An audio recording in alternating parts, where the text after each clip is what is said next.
না, তাড়াতাড়ি করে বাজারটা না সারলে আবার বেলা গড়িয়ে যাবে। তখন বাজারে গিয়ে আর ভালো কিছুই পাওয়া যাবে না।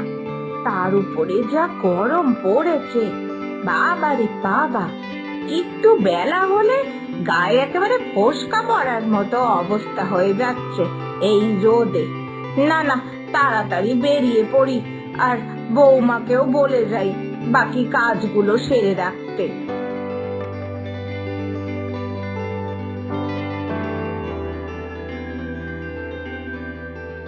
বৌমা, ও বৌমা! ও, তুমি এখানে বসে আছো? যাক, ভালোই হলো। শোনো না, আমি বাজারে যাচ্ছি, বুঝলে তো। পরে এই গরমের মধ্যে না আর বাইরে থাকা যায় না। তুমি তুমি এক কাজ করো, তুমি উঠোন ঘর সব একটু ঝাড় দিয়ে রেখো তো, আর পারলে একটু মুছেও রেখো। সকাল সকাল যতটা কাজ হয়ে যায় ততই ভালো, তাই না? তুমি এই ঘর দুয়ারটা পরিষ্কার করে রাখলে আমি আসার সাথে সাথেই রান্নাটা বসিয়ে দিতে পারবো, বুঝলে তো? হ্যাঁ মা, ঠিক আছে, আপনি যা বলবেন। আপনি তাহলে এখন নিশ্চিন্তে বাজারে যান, আমি এদিকে সব করে রাখবো। আপনি যা যা বলেছেন। আপনি আপনি বরং একটু সাবধানেই বাজারে যাবেন, আর তাড়াতাড়ি বাজার করে ফিরে আসুন মা। কেন কি যা গরম পড়েছে বাইরে, বেশিক্ষণ থাকারই দরকার নেই। হ্যাঁ হ্যাঁ, আমি তাহলে আসি এখন বৌমা, কেমন? বাবা, কি গরমটাই না পড়েছে! ঘরে তো ঢোকাই যাচ্ছে না। ঘরে এত গরম, একদম ঘরে বসতে ইচ্ছা করছে না। বরং বাইরেটাতেই একটু শান্তিতে বসতে পেরেছি, একটু হাওয়া দিচ্ছে বলে। কি যে করি না! মা তো বললো ঘর উঠোন এখনই সব ঝাড় দিয়ে দিতে, কিন্তু এই এই সবে বাইরে ঠান্ডা হাওয়ায় এসে একটু বসলাম। এখন যদি আবার এই ঝাড় দিতে যাই তাহলে আবার ঘেমে যাব, আর ভালো লাগছে না। থাক, মা তো এখনই সবে গেলেন বাজারে। মায়ের তো বাড়ি ফিরতে ফিরতে দেরি আছে। না, আমি এখন বরং একটু আরাম করেই বসি, পরে উঠে সব কাজ করে ফেলবো মা আসার আগে। হ্যাঁ, সেটাই বরং ভালো, এখন একটু আরাম করে নি।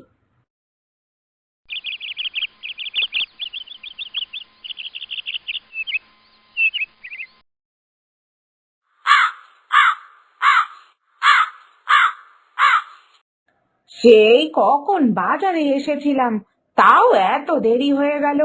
উফ রে বাবা! দেখি বৌমার যদি ঘর উঠোন সব ঝাড় দেওয়া হয়ে গিয়ে থাকে, তাহলে আমি এখনই ঝটপট করে রান্নাটা বসিয়ে দিতে পারবো। এই সূর্যি আবার মাথার উপরে উঠে গেলে একেবারে উনুনের পাড়ে থাকা যায় না। বাবারে বাবা, কি গরম! এ এ কি বৌমা, তুমি ঘুমাচ্ছ? ও বৌমা, বৌমা, এই কি গো? ও ও মা, আপনি আপনি এসে গেছেন মা? আমি আমি না একটু ঘুমিয়ে পড়েছিলাম। না মানে, আমি ঘুমাইনি ঠিক, এই এখনই একটুখানি বিশ্রাম করতে বসেছিলাম, তাই একটু চোখটা বন্ধ করেছিলাম। আমি ঘুমাইনি। ও, তাই বলো? আমি তো একেবারে ভয়ই পেয়ে গেছিলাম। তবে তবে বৌমা, তুমি উঠোন ঝাড় দিয়েছিলে? না, আসলে উঠোনটা তো এরকম অপরিষ্কার দেখাচ্ছে, মানে এদিকে ওদিকে পাতা ছড়িয়ে আছে, তাই জিজ্ঞেস করছি আর কি।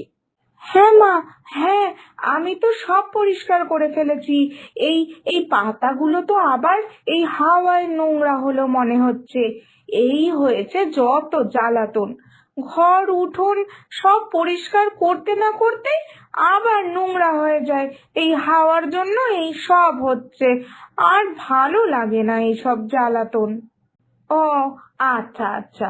আসলে সত্যি বলতে উঠোনটা আবার এতটা নোংরা হয়ে গেছে যে ঝাড় দিতে হবে মনে হচ্ছে আরেকবার।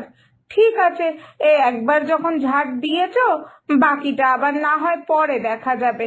আপাতত আমি হাত মুখটা ধুয়ে রান্নাটা বসিয়ে দিই, বুঝলে তো বৌমা?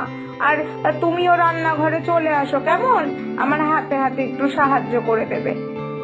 হ্যাঁ মা, হ্যাঁ, আমিও আসছি, এক্ষুনি আসছি রান্নাঘরে।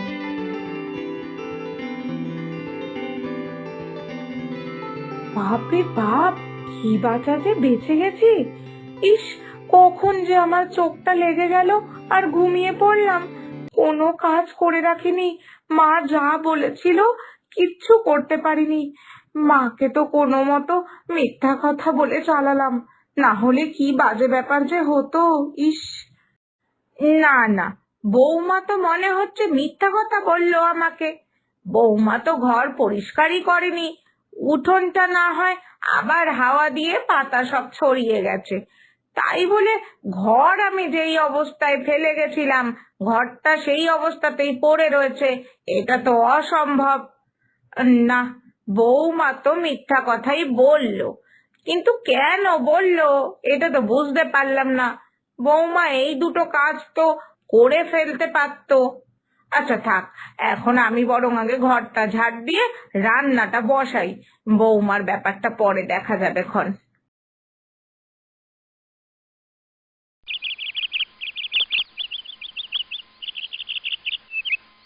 শোনো না বৌমা, আমার শাড়িগুলো আমি কেচে ফেলেছি, তুমি শাড়িগুলোতে একটু মার দিয়ে দিতে পারবে গো?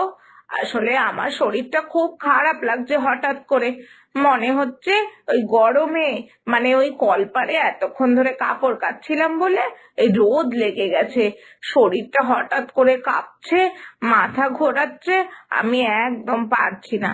আমি তাই ভাবলাম আমি একটু বিশ্রাম করতে যাই, বুঝলে? তুমি যদি পারো শাড়িগুলোতে একটু মার দিয়ে দিও, কেমন? সে কি কথা মা, আপনার এত শরীর খারাপ লাগছে? আপনি তো আগেই ঘরে গিয়ে একটু বিশ্রাম করতে পারতেন। যান মা, আপনি বরং আপনি ঘরে গিয়ে একটু বিশ্রাম করুন, আমি আপনার জন্য নুন চিনি দিয়ে জল নিয়ে আসছি, ওটা খেলে একটু শরীরটা ভালো লাগবে। তারপরে বরং আপনি একটু ঘুমিয়ে পড়বেন, আমি আপনার সব শাড়ি ধুয়ে মার দিয়ে সব করে রাখবো, আপনি কোনো চিন্তা করবেন না। এ বাবা, আমি তো জানিই না যে শাড়িতে কিভাবে মার দিতে হয়। এবার কি করব? মা তো ওই আমার দেওয়া নুন চিনি জল খেয়ে ফ্যান চালিয়ে আরাম করে একটু ঘুমাচ্ছে। এখন মাকে গিয়ে জিজ্ঞেস করলে এটা কি মানায়? মাকে বিরক্ত করা তো একদম ঠিক হবে না। না না, থাক, মাকে ডাকবো না। আর না জেনে মার শাড়িতে আমি মারও দেব না, এমনি ধুয়ে শাড়িগুলো মেলে দিই। মা জিজ্ঞেস করলে বলে দেব যে আমি মার দিয়েছি। হ্যাঁ, সেটাই সব থেকে ভালো হবে।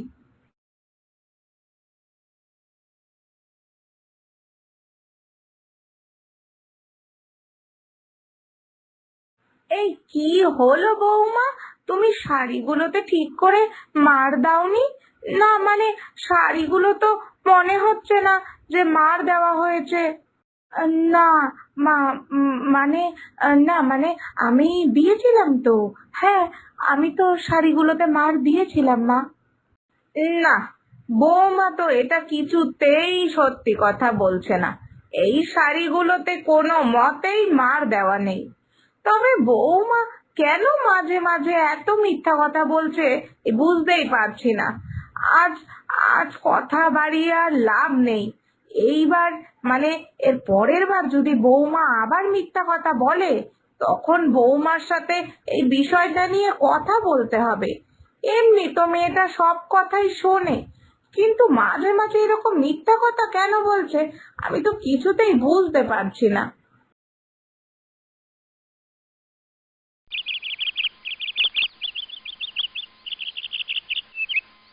এ কি, এ তো দেখছি সব আমার পছন্দের সন্দেশ।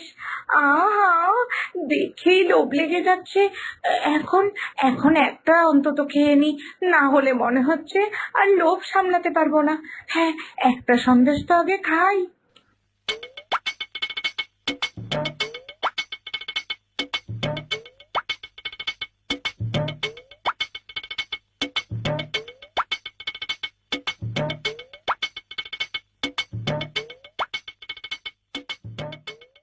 এ কি, এই কি রে বাবা, আমি তো দেখছি একটা একটা করে সব কটা মিষ্টি খেয়ে নিলাম।